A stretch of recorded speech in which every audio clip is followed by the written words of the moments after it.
Olá pessoal, tudo bem? Vamos aqui então para a nossa última aula, né, desse nosso curso revisional aí desse trecho, né, de desafios do Estado de Direito. Como eu comentei com vocês, a nossa aula anterior foi bastante parecida com a nossa live que já aconteceu, se não praticamente igual, né? Embora eu tenha feito questão de regravar de novo, né, de regravar essa aula. Se você não assistiu essa live e quiser revisar, talvez dar uma olhada no que nós dissemos lá, o assunto passa pelos mesmos lugares, né? Mas os colegas que estavam assistindo a aula fizeram algumas colocações muito permanentes, né? Muito pertinentes, aliás, e que deixaram aí a, a nossa aula mais enriquecida, né? A nossa live. Bom, vou colocar aqui nos meus slides, né? Então a gente tem aí esses dois pontos finais aí desse edital, desse pedaço para a gente discutir, né? Combate às discriminações, desigualdades e injustiças de renda, discriminação, desigualdade regional, racial, etária e de gênero.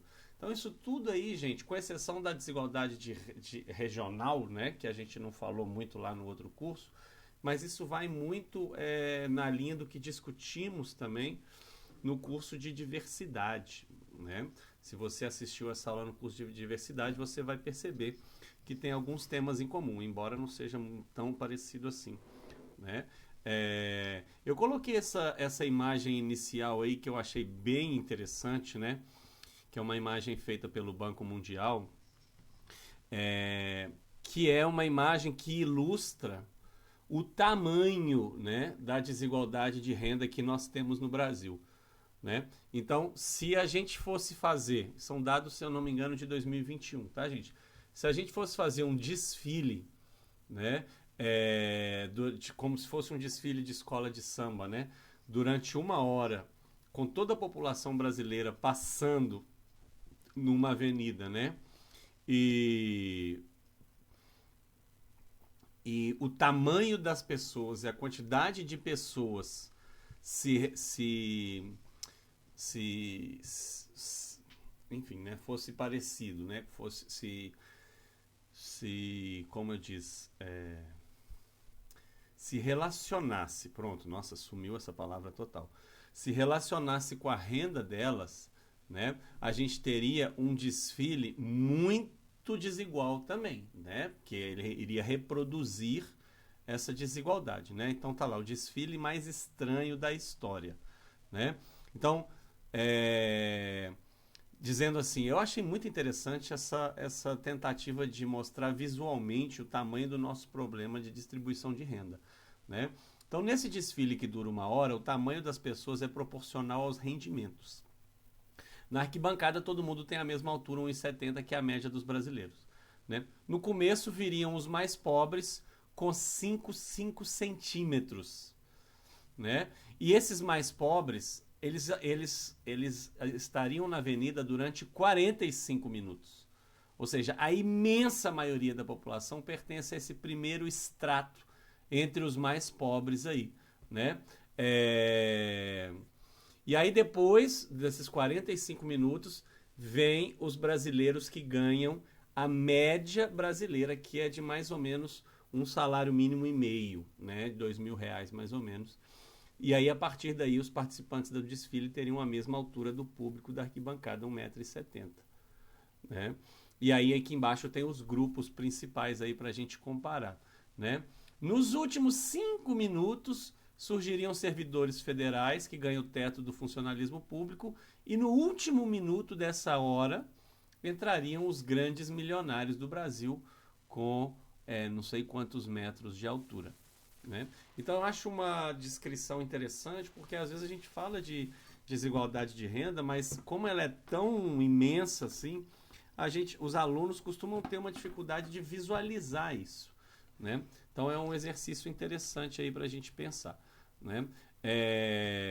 Bom, então a gente tem alguns pontos importantes aqui para pensar nesse tema específico, né? Desigualdade de renda.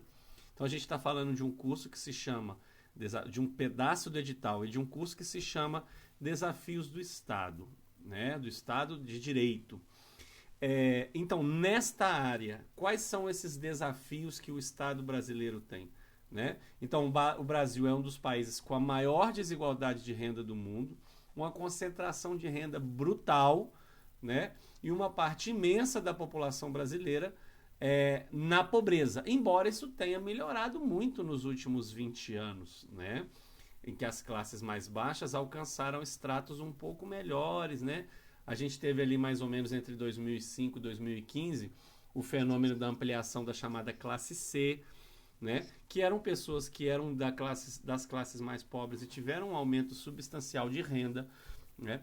Mas ainda assim que tem havido esse aumento e esse enriquecimento, entre aspas, de algumas camadas da população, a desigualdade é muito grande ainda. Né? Então a gente tem um coeficiente de Gini muito elevado. Né? O que é o coeficiente de Gini? Eu não sei se isso vai cair na prova de vocês, tá? Mas como repertório, eu acho que é importante vocês terem isso na cabeça. Né? Coeficiente de Gini vai de 0 a 1. Né? Um país que não existe, tá, gente? Um país em que todas as pessoas teriam a mesma renda teria um coeficiente de 0. Né? Seria um país completamente igualitário. A gente tem países no mundo que não se aproximam do 0, claro, né? Mas que tem um índice de Gini muito baixo. Né? Países, por exemplo, os países nórdicos na Europa, eles têm uma classe média imensa, uma classe pobre menor e uma classe muito rica menor também. Então são países um pouco mais igualitários, né? E a outra ponta do índice de Gini é uma ponta também, é um país também imaginário, em que uma pessoa teria toda a riqueza do país e todas as outras não teriam nada. Né? A gente tem uma série de países que se aproximam dessa distopia. Né? Por exemplo, alguns países da África subsaariana têm índices de Gini assustadores. Né? Por quê? Porque você tem uma população miserável e você tem uma elite minúscula que concentra praticamente toda a riqueza do país. Né? E o Brasil se aproxima deste grupo de alta desigualdade. Tá? Eu não coloquei aqui, mas depois dê uma olhada no Google, tá? Para você ver em qual lugar o Brasil se encaixa nesse índice de Gini, tá? Que é essa régua, tá bom? A gente vem caminhando no sentido de ocupar uma posição menos pior, né? No índice de Gini. Mas ainda assim a nossa posição atualmente é muito incômoda, né? Somos um país muito desigual, inclusive um país muito desigual, não em comparação com a Noruega. Somos um país muito desigual em comparação com alguns vizinhos, né? Com a América Latina como um todo, né? Argentina, Uruguai, Chile são países com índice de Gini melhores do que o nosso, né? Índice de Gini melhor que o nosso. Bom, então e aí, gente, essa desigualdade de renda afeta muita coisa da nossa vida social e econômica, né? E limita, mas aí é um processo, é um círculo vicioso, né? Quanto mais pobres as pessoas, mais dificuldade delas terem acesso a um sistema de saúde e educação de qualidade. E quanto mais dificuldade elas têm de ter acesso a um serviço de saúde e educação de qualidade, sobretudo de educação, maior a possibilidade delas terem um emprego de pouca qualificação e de renda mais baixa. Então isso dificulta mais ainda elas a saírem dessa posição de pobreza, né? O nosso grande desafio, e é algo que empiricamente já foi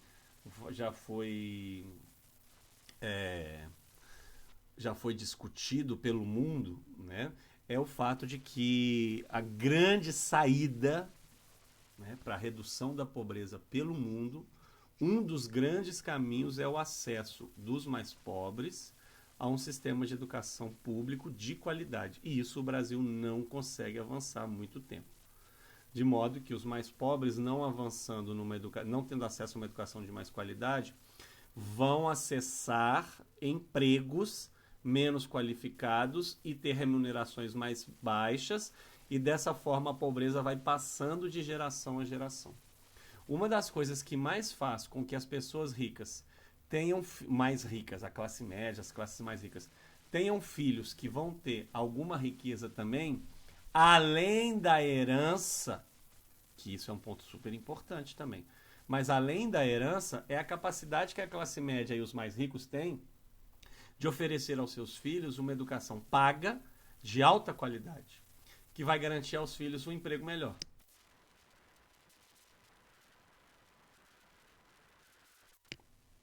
E aí a gente tem alguns fatores estruturais, históricos aí, né, gente? Que vão contribuir para a desigualdade de gênero, né, de renda, né? Sobretudo, a escravidão, né? Um sistema tributário que historicamente sempre onerou os mais pobres, né? Disparidades educacionais brutais, né?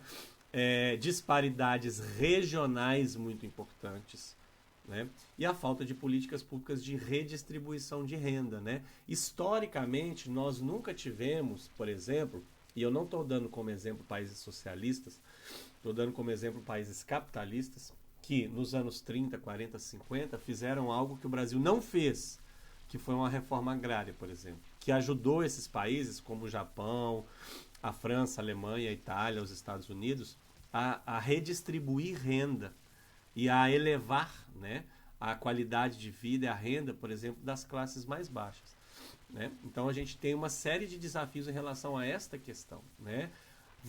O Estado brasileiro avançou nesse quesito? Definitivamente, né? A gente adotou vários programas. A gente tem um programa já que vai fazer 20 anos, se eu não me engano, está fazendo 20 anos, que é uma referência mundial em redistribuição de renda, em redução de miséria, redução de desigualdades, redução de mortalidade infantil, que é o Bolsa Família, né? Mas os desafios continuam consideráveis, né, gente? E a gente tem uma série de debates sobre, por exemplo, no caso do Bolsa Família, as limitações desse tipo de política, né? Foi importante? É importante para a segurança alimentar, por exemplo, para a ampliação da vacinação entre as crianças mais pobres? Super importante. Mas é um programa que não tem impacto nas próximas gerações no sentido de ascensão social. Então, é preciso que este programa, que é super importante, que é o Bolsa Família, funcione em conjunto com outros tipos de programa. Por exemplo, o acesso a uma educação de mais qualidade. É um grande desafio, né, gente? Bom, olha só esses dados que interessantes, né? Aliás, até lembrei que eu tinha colocado aqui o nosso coeficiente de Gini, né? Mas a nossa posição no ranking da desigualdade é muito ruim, né, gente? Então a gente está em 10º lugar entre os países mais desiguais, né? Em que os 2 primeiros são países do continente africano, né? A África do Sul e a Namíbia. 2 países, inclusive, que têm como uma herança muito pesada do sistema de apartheid, né? Onde literalmente uma minoria muito pequena, branca, estava concentrando praticamente todas as riquezas do país, enquanto uma maioria muito grande negra, né, vivia na miséria, né? E é um sistema que acabou agora nos anos 90, né? Então ainda há muito a se trabalhar para reduzir essas heranças aí do apartheid, né? Então a gente está em 10º lugar, né? O México, a Argentina, são países que estão melhores que a gente. Mesmo os Estados Unidos, um país que tem muita desigualdade, né? A China reduziu demais, a Índia, né? E ali, lá na pontinha, né? Nações com baixíssima desigualdade de renda, né? A Eslováquia, né? Um país do leste europeu. Bélgica, França, Alemanha, né? Então é interessante ver isso, né? E aí a gente tem, né? A gente teve, né? Um crescimento contínuo de renda em todas as camadas da população brasileira, mas entre os mais ricos, este crescimento de renda foi maior. Então, a desigualdade se manteve, em alguns casos até se estendeu, né? Aumentou ainda mais a distância. Bom, um outro tema que é muito interessante, deixa eu puxar meu rosto aqui para o outro lado, um outro tema que é muito interessante, tá, gente, é a temática das desigualdades regionais, né? Então a gente tem no Brasil pelo menos 2 regiões com profundos problemas econômicos, sociais, de desenvolvimento, devido a uma série de razões, sobretudo históricas, né, gente? Então a gente tem a região norte, né, e a gente tem a região nordeste. Né? A região centro-oeste, ela tem um nível de industrialização, por exemplo, menor, mas ela tem um dinamismo econômico maior, sobretudo ligado ao setor agrícola, né, de agropecuária, né? Agora, é muito interessante pensar, né? O norte a gente tem taxas de pobreza maiores, taxas de desigualdade maiores, né? É uma região ainda com a presença muito grande da floresta, né? Da Amazônia, e com uma presença muito grande, né, gente, de atividades muito pouco qualificadas, né? Atividades extrativistas, o garimpo mesmo, né? Atividades de renda mais baixa também para os trabalhadores, né? É uma região que não oferece um dinamismo econômico muito grande, com raras exceções, né? Uma região que absorve, por exemplo, e absorveu no século XX migrantes muito pobres e sem qualificação de outras regiões do Brasil, sobretudo do Nordeste, né? E a gente tem a região Nordeste também, e é muito interessante, né? Isso é uma coisa que eu estava lembrando que eu queria comentar com vocês. A própria existência da região Nordeste parte do seu subdesenvolvimento, né? Até os anos 1950, 1960, a região Nordeste não existia enquanto região, né? Você tinha uma região, a divisão regional do Brasil era uma divisão diferente, e você tinha, por exemplo, a região Leste, que era basicamente Minas, Espírito Santo, São Paulo, Minas, Rio de Janeiro e o estado da Bahia, né? E aí, nos anos 60, sobretudo, o Estado brasileiro reorganiza as regiões a partir de um perfil econômico, né? E é por isso que o estado do Maranhão, por exemplo, que tem tantas similaridades e coincidências e pontos em comum históricos com a região amazônica, né, ficou no estado do Nordeste, na região do Nordeste. Né? É por isso que a Bahia, que pertencia à região leste, ficou na região Nordeste. E a região Nordeste foi pensada, né, enquanto uma região que reunia estados que historicamente tinham um nível de desenvolvimento menor. E aí cria-se uma série de órgãos, de diretrizes, de estratégias para que se desenvolvesse mais essa região, como por exemplo a Sudene, né? Então é muito interessante porque aí você tem aí, sobretudo no Norte e Nordeste, diferenças muito consideráveis de PIB per capita, de indústria e emprego, de educação, né, de taxas de alfabetização, de infraestrutura educacional, né, de qualidade de vida, de habitação, né, e índices de IDH profundamente diferentes também, né, gente? O índice de IDH das regiões sul-sudeste muito alto, né, muito mais alto do que a média brasileira, e os índices de IDH do norte e nordeste muito mais baixos, né? E o acesso à saúde também acontecendo de forma muito desigual, né? Então coloquei isso aqui para a gente pensar, né, gente? Olha só, o rendimento médio mensal por região no Brasil, né? Em 2020, 2021, 2022. Então vocês percebem que há um aumento na renda de todas as regiões brasileiras, né? Neste período. Isso é bom, né? Mas você percebe que as médias de rendimento mensal dos trabalhadores nessas regiões são muito diferentes, né? Então a gente tem, por exemplo, no Nordeste, né, um rendimento médio mensal. Gente, é uma média mensal de todos os trabalhadores. Poxa, pessoa, mas R$ 1.000? Porque deve ter um AFT lá no Nordeste que está ganhando 25 mil. Sim, mas a quantidade de trabalhadores nessa região que ganha bem é muito menor do que a quantidade de trabalhadores que ganha mal. E essa quantidade grande, massiva de trabalhadores que ganham mal, puxa a média para baixo, né? Então, olha só, por exemplo, o rendimento médio mensal dos trabalhadores foi de R$ 1.000 em 2022, enquanto na região sul foi de 1.900, né? E aí isso tem a ver com o desenvolvimento econômico de cada uma das regiões, que é o desenvolvimento econômico, que vai gerar oportunidades de emprego mais bem remuneradas, mais bem qualificadas. Né? Então você tem claramente aí um deslocamento da região norte e nordeste, né, gente, nesse gráfico aí. Né? E aqui desse lado, olha que interessante, a gente tem índices de Gini do país, mas a gente tem índices de Gini diferentes também por região.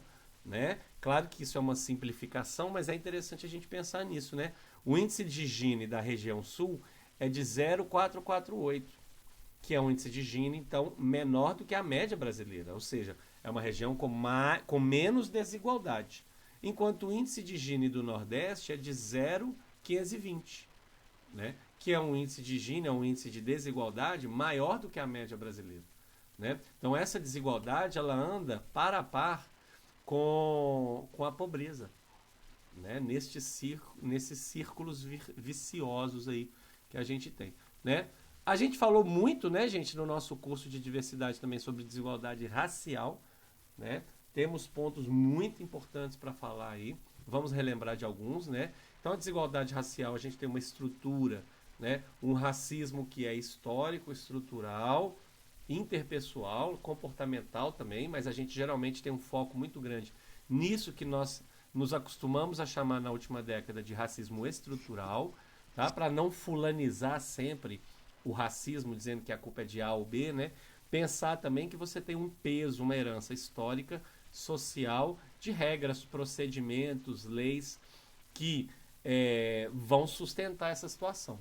E essa desigualdade racial, ela se traduz de diversas formas. Né? Então a gente tem disparidades de renda, né? Uma disparidade de renda muito substancial entre negros e brancos. Quando a gente fala negros, mais uma vez lembrando, né, gente? A gente está agregando dois grupos do IBGE, que são os pretos e os pardos. Como historicamente esses dois grupos têm, eles podem ter aparências diferentes, mas os dados socioeconômicos de pretos e pardos no Brasil são muito, muito, muito próximos. Então a gente, para facilitar a pesquisa, né, e o debate, a gente agrega esses dois grupos num grupo que chamamos de negros. Né? Às vezes, também pela proximidade dos dados socioeconômicos, a gente também costuma agregar um outro grupo, que são os brancos e amarelos, né? Que são os orientais no Brasil, que também têm dados socioeconômicos muito, muito, muito próximos. Né?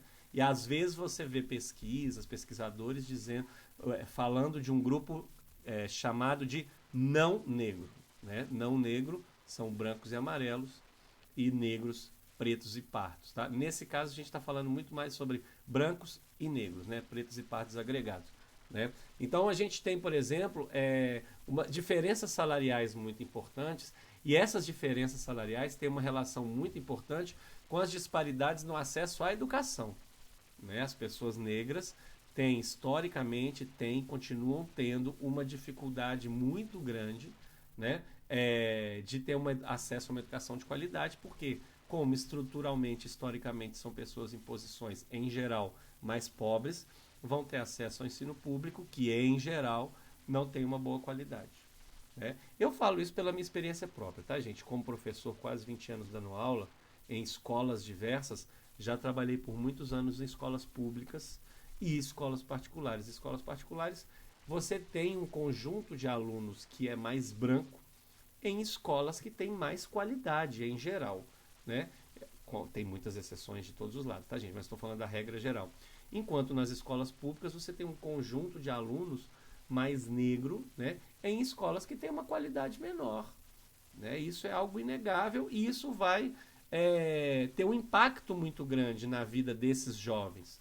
Né? A gente tem aí uma série de políticas, a mais importante delas é a política de cotas, mas você continua tendo uma série de desafios. Né? Como, por exemplo, eu anotei aí para a gente pensar, você garante, através das cotas, o acesso a uma parcela significativa dos estudantes negros à universidade pública, mas você garante, isso aí para mim é um descompasso muito complexo dessa política pública.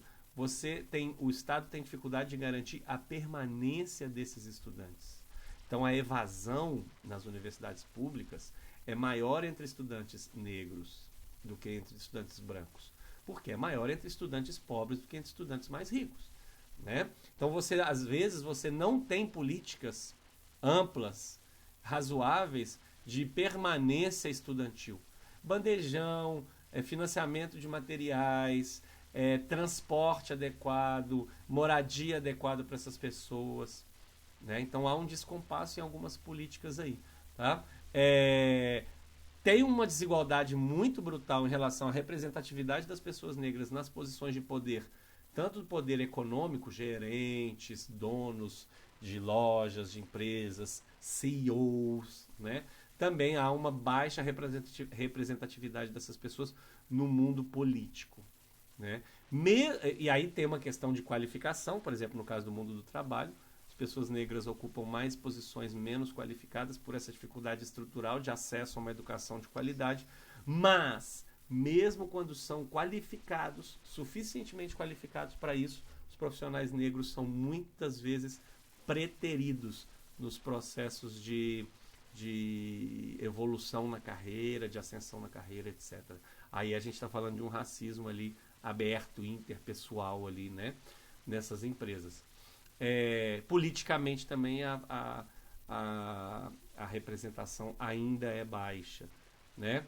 E a gente tem então esse racismo que é institucional, né, no mercado de trabalho, né, nos processos de recrutamento, na seleção de profissionais, né? E a gente tem também um problema que é gravíssimo, que é o fato de que as pessoas negras elas sofrem muito mais que as pessoas brancas, sobretudo por causa dos bairros em que elas moram. Historicamente, as pessoas negras também estão mais concentradas em bairros periféricos.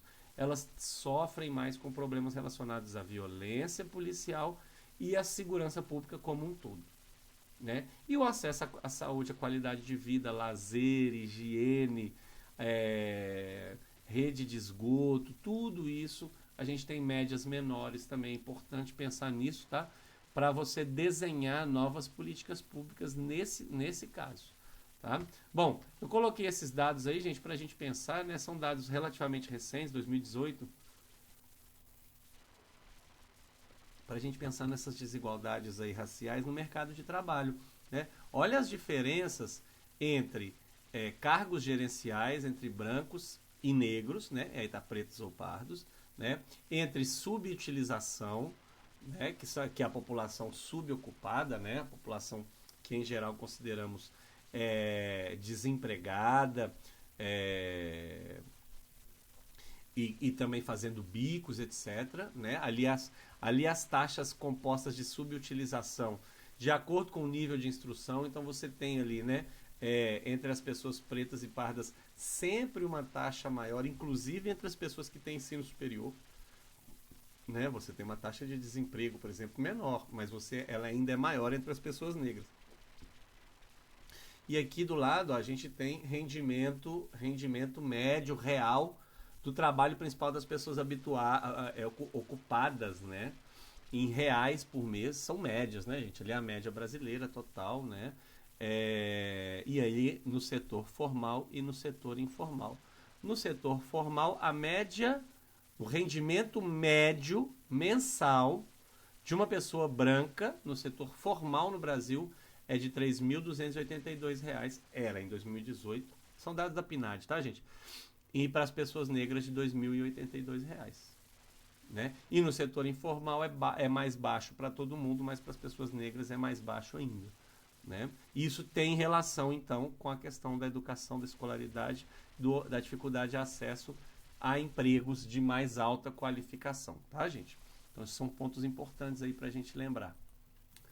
Um outro tema que é muito importante, gente, é da desigualdade etária, né? O etarismo, né? E essas desigualdades aí por idade, né? E a gente tem aí, sobretudo, dois grupos que sofrem mais, né? Os jovens e os idosos. A gente costuma falar, quando a gente está falando dessas aulas, geralmente a gente fala só dos idosos, né? Mas os jovens têm algumas dificuldades importantes no mundo do trabalho, né?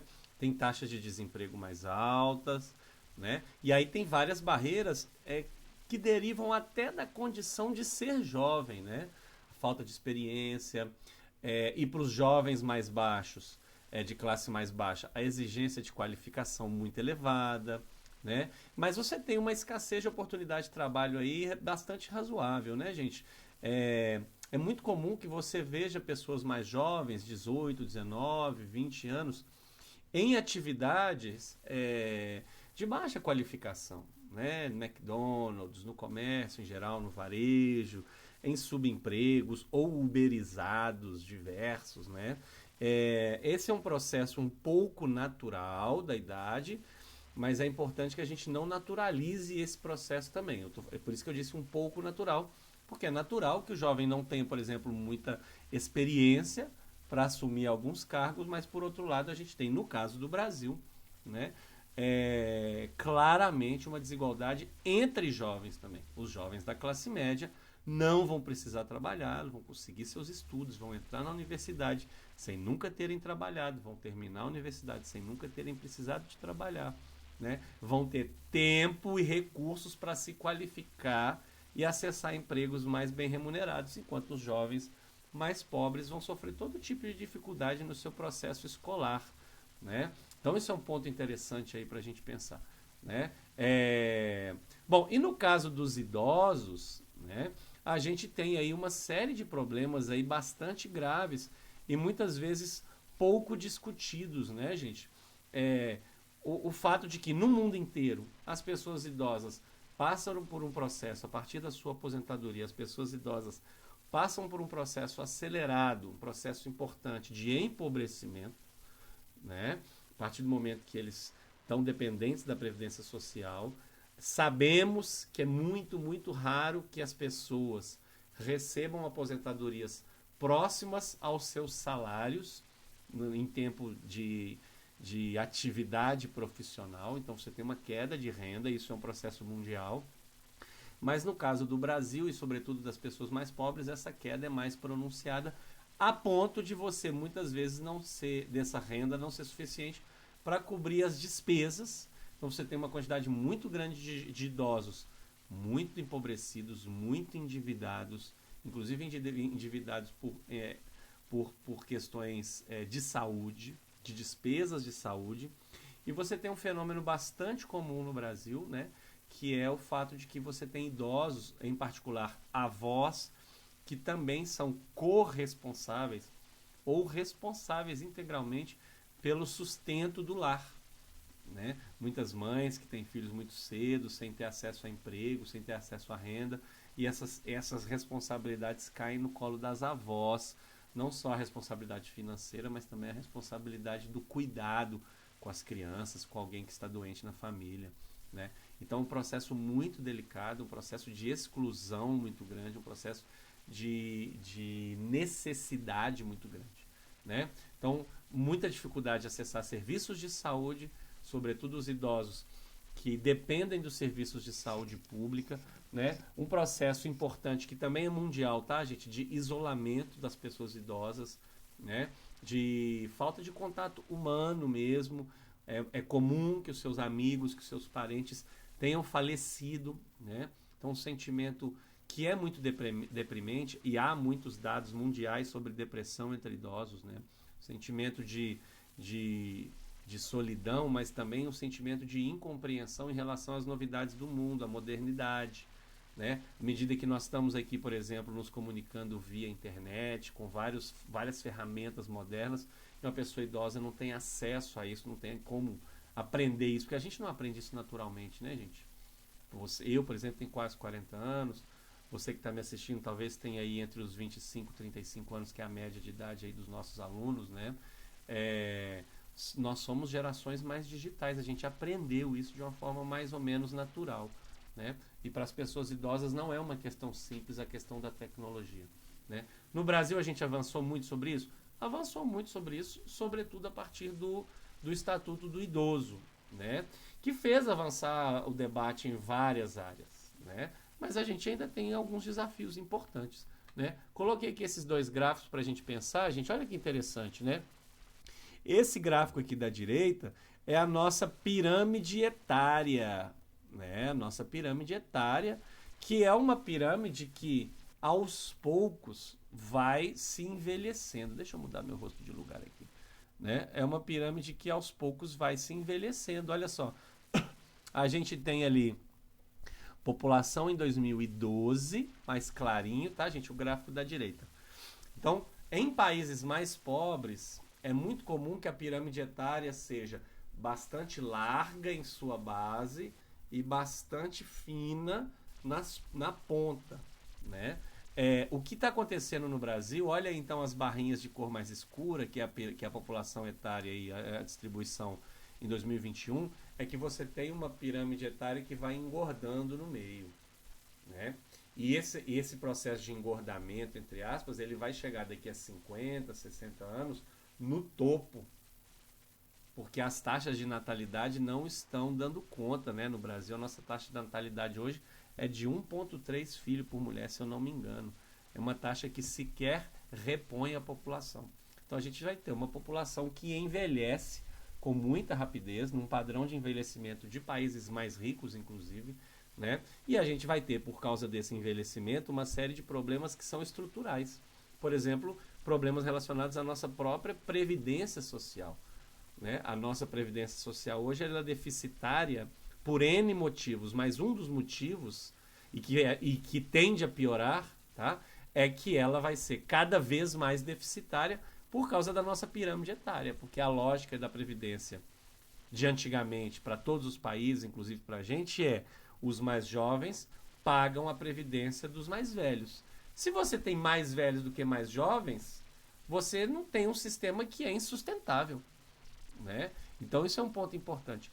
E aqui desse outro lado aqui, olha que interessante, né? Eu achei esse gráfico aqui, né? Também da PNAD, com dados da PNAD, né?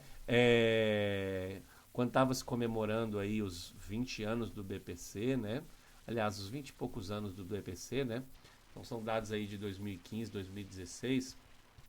Então a gente tem o total da população com 65 anos ou mais. Olha só que interessante, gente.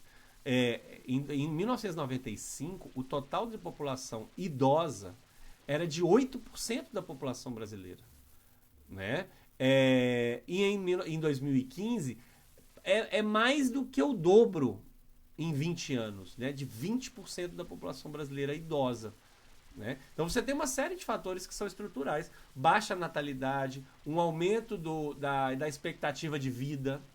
Né? A nossa expectativa de vida hoje, a média, se eu não me engano, é de 76 anos, né? Um pouquinho mais para as mulheres, um pouquinho menos para os homens. Né? Então você tem um aumento sustentado da população idosa e você tem ali uma queda, olha que interessante, inclusive por causa do BPC, né? Você tem uma queda muito substancial da população idosa extremamente pobre. Não é a população idosa pobre, é a população idosa extremamente pobre. Né? Que antes era de 12% e chegou a 1%. Né? Extremamente pobre, porque é uma população idosa que tem, de acordo com a PNAD, renda de 1/4 do salário mínimo.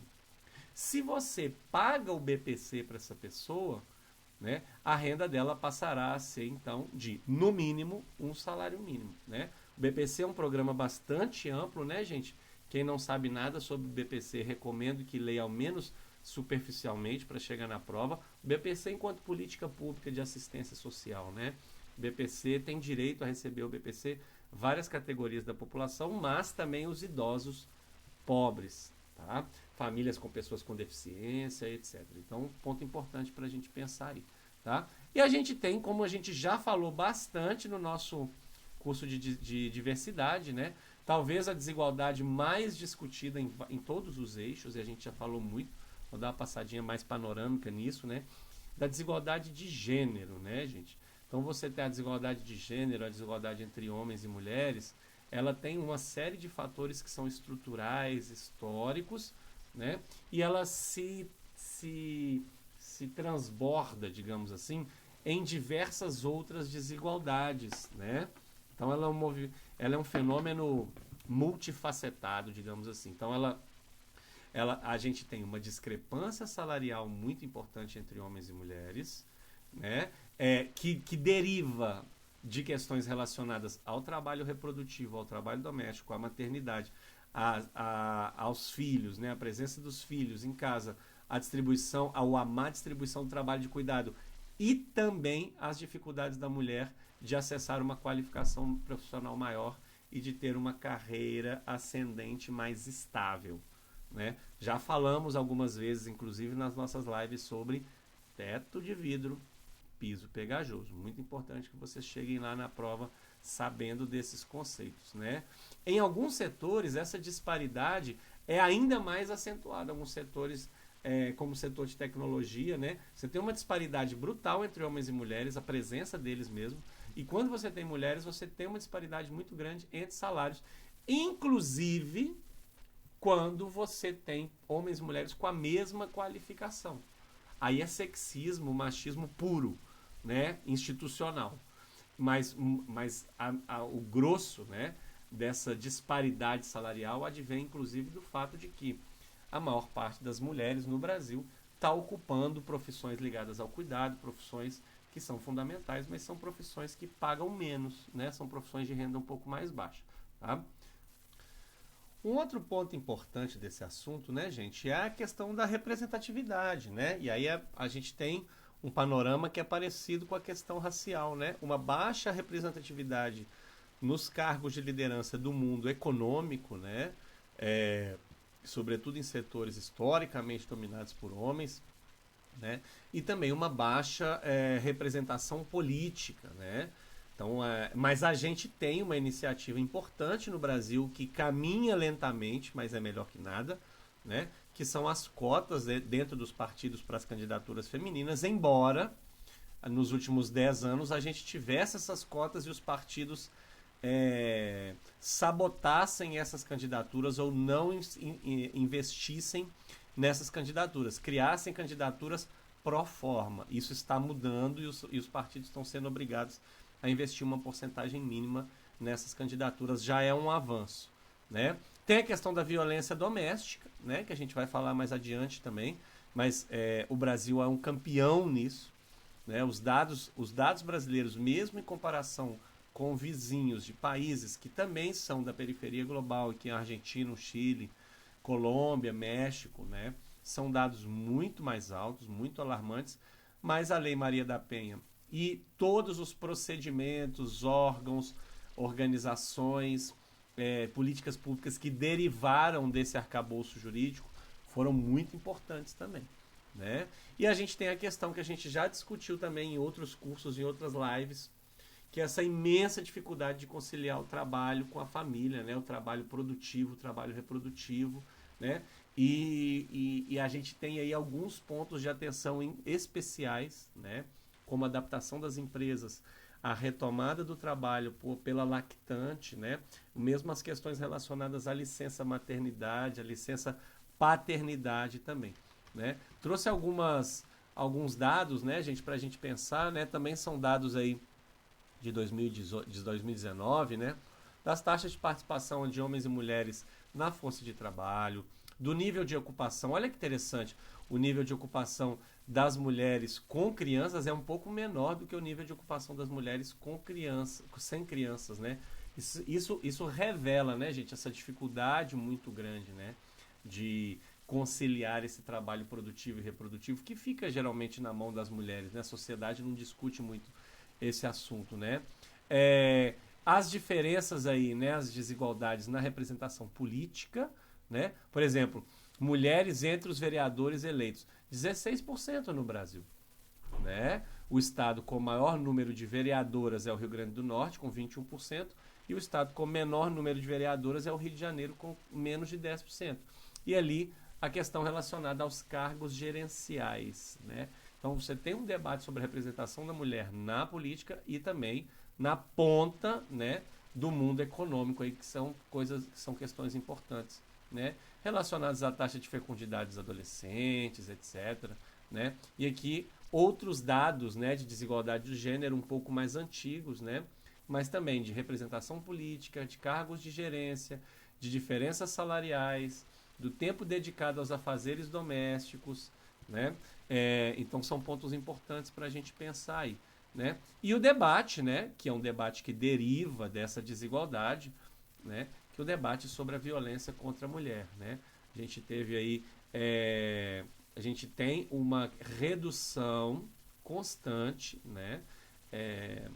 Nos nossos dados de violência contra a mulher, mas ainda são muito altos em comparação com outros países, e você tem alguns grupos entre as mulheres sofrendo mais do que outros. Por exemplo, as mulheres mais jovens e as mulheres negras são mais vítimas de feminicídio por motivos estruturais, históricos também, né, gente? E também relacionados à pobreza, né? E aqui a gente tem, a gente já falou muito isso na parte de políticas públicas também nos nossos 2 cursos, né? Algumas políticas públicas de combate às desigualdades diversas, né? Bolsa Família, o Fundo Constitucional de Financiamento do Nordeste, políticas de desenvolvimento regional em geral, né? Própria existência do Banco do Nordeste, do Consórcio do Nordeste, né? A criação da Sudene lá atrás foi importante, né? Políticas relacionadas à desigualdade racial, sobretudo a lei de cotas, mas não só, né? A Lei Maria da Penha, o Estatuto do Idoso, né? Então são muitas iniciativas para a gente pensar nesses 20 anos aí de avanço, tá, gente? Do Estado brasileiro nessas temáticas aí, né? E o último ponto desse edital, né, é o debate sobre desenvolvimento sustentável, meio ambiente e mudança climática, que sem dúvida é um dos maiores desafios de qualquer Estado hoje no planeta, né? Qualquer Estado de direito hoje no planeta, né? Que é desenvolvimento sustentável, né, gente? Desenvolvimento sustentável é um conceito relativamente recente aí, né, no mundo acadêmico, né? Conceito aí que tem uns 40 anos, e é a ideia de que as gerações de agora, para se manter, não poderiam comprometer os recursos das gerações futuras. Então a gente pode perceber que em todas as áreas, né, praticamente, a gente vive num desenvolvimento que não é de forma nenhuma sustentável. A gente já está gastando recursos que pertenceriam às gerações futuras, acabando com recursos naturais, né? E aí tem todo um debate sobre biodiversidade, super importante, né? Sobre desmatamento, e aí biodiversidade, desmatamento, o debate sobre economia verde, né? Que é a transição que a maior parte dos países, em particular os países ricos, tem feito para uma economia com um impacto menor no meio ambiente. Gente, isso não é simples. Isso não é simples porque envolve, é por isso que eu estou dizendo, a maior parte dos países que são líderes nessa transição para a economia verde são os países mais ricos, porque isso envolve uma mudança, por exemplo, substancial da matriz energética. Qual é a matriz energética de muitos países mais pobres hoje? Né? São usinas de petróleo, são usinas de carvão, né? O mesmo as hidrelétricas, que têm um custo ambiental importante e social na sua construção, né? E você tem vários países europeus investindo pesadamente nessa que chamamos de economia verde, né? Um uso menor, uma transição importante na área dos combustíveis, na área da geração de eletricidade, em reciclagem, mas tudo isso demanda tecnologia, que é uma tecnologia cara e que não está acessível para todos os países em larga escala, né? Então é muito interessante pensar que essa economia verde, né, ela acontece, essa transição energética, essa transição econômica, ela acontece num grande descompasso mundial, né? Com um investimento muito grande desses países em energia renovável, né? Inclusive são os países do mundo mais rico, né, que são os principais responsáveis pelas grandes emissões de carbono que geraram todo esse desequilíbrio climático que a gente chamava de aquecimento global. Aliás, gente, até um ponto interessante para vocês pensarem em uma possível dissertação discursiva, né, um possível repertório aí para vocês discutirem numa objetiva, numa discursiva. Já não usamos mais falar em aquecimento global, porque é um conceito, é uma expressão que pode levar ao engano. Por quê? Porque o momento de emergência climática que vivemos, tá? Então hoje a gente usa emergência climática, desequilíbrio climático, e outros sinônimos, tá? Quando a gente fala aquecimento global, isso pode levar a uma impressão errada, e o mundo científico abandonou essa expressão. Por quê? Porque nós sabemos que todos esses desequilíbrios climáticos não geram apenas aquecimento, mas geram desequilíbrios.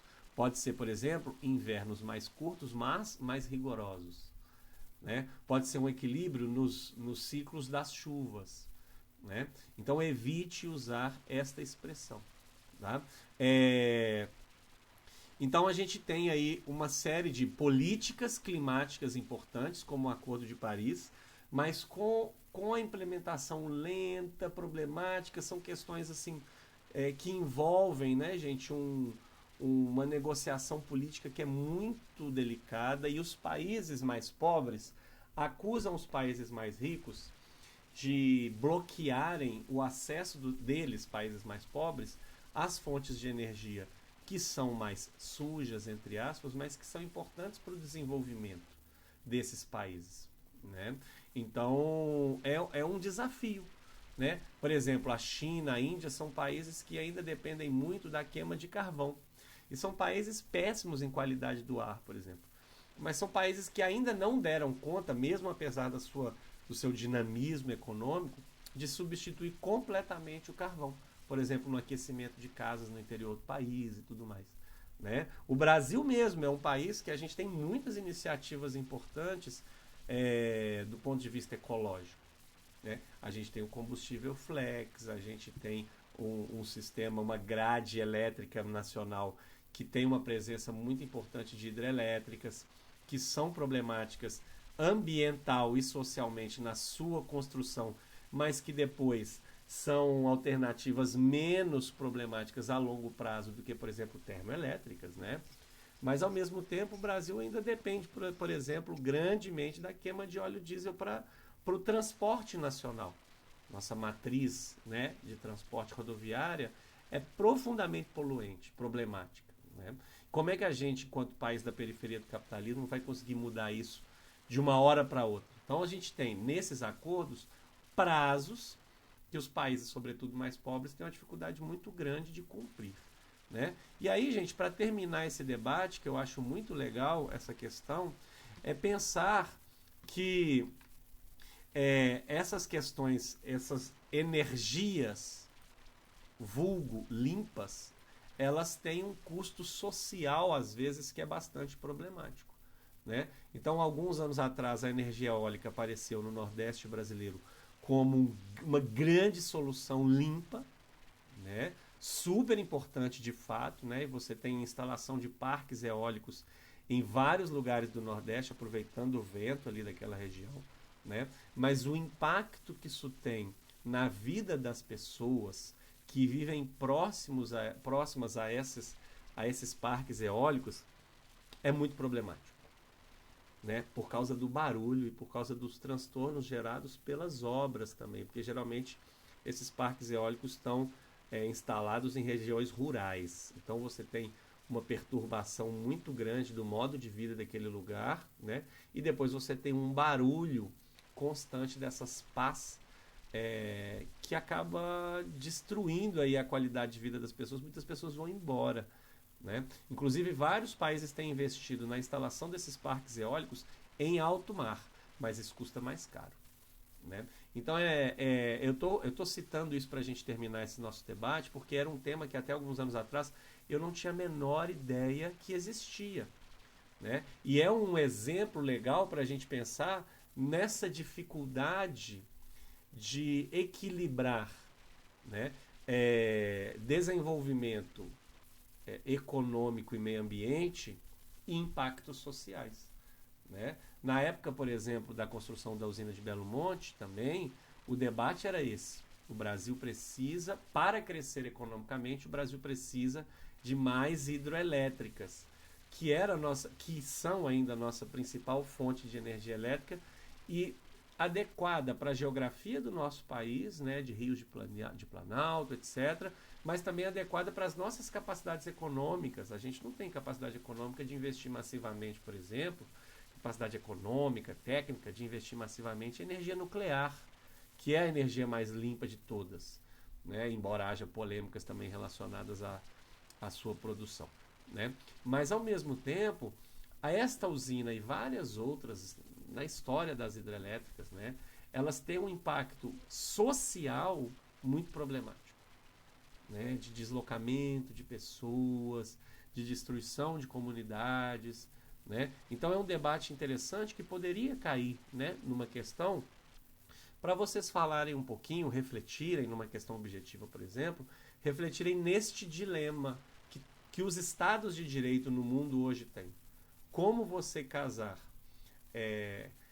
a produção sustentável do ponto de vista ecológico, né, de energia elétrica com essas dificuldades e esses impactos sociais que eventualmente você pode ter, né? Então é um debate assim muito válido para a gente pensar, né, gente? Bom, e aqui então a gente termina essa nossa quarta aula. Fizemos então esse panorama, né, dos principais desafios do Estado de Direito no Brasil, né? E agora vocês vão ficar aí, muito provavelmente amanhã, não sei que dia que você vai estar assistindo essa aula, provavelmente já vai estar postado, né? Vou fazer uma aula a mais do que estava combinado com vocês, com uma aula com os comentários de algumas questões desse caderno de questão que eu coloquei para vocês aí, tá bom? Então é isso, desejo a vocês bons estudos, desejo muita sorte na prova, espero que esse tema seja cobrado pela banca com muita coerência, com muita competência e que vocês tenham aí sorte e, sobretudo, capacidade para responder essas questões, tá bom? Muito obrigado pela atenção e um grande abraço.